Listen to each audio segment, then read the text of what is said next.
This is Ryan from Escape News, and I want to do a quick little, a short, as kind of a follow up on our last episode where we talked about asteroid mining and the Voyager missions.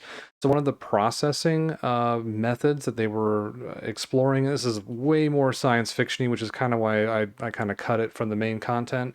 That was actually nanotechnology, which is something really cool. It gets brought up a lot in the kind of science fiction media, but it's actually something that is being looked at. I think we're pretty far off. They're really just trying to prototype like really miniature molecule size type engines, and these things they're very small, obviously, and they haven't really gotten very far with being able to process things. And honestly, the microorganism approach is about as close to nanotechnology as we're going to get for right now. They can kind of break things down at the molecular level.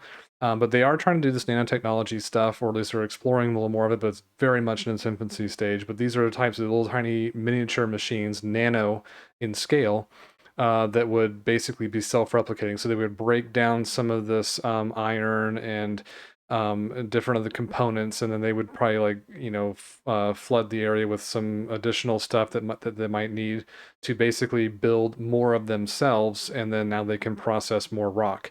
This is obviously it's very much science fictiony, but it's kind of a cool little idea. The microorganism thing is way safer. If you've ever looked into nanotechnology from like the science fiction entertainment side of stuff, a lot of times they're used as kind of like a horror element, right? So these things are just run away and they just like break down everything and everyone, and then they keep replicating and they're out of control and it's this big crisis. So hope you enjoy, and I hope to see all of you on our next episode of Escape News.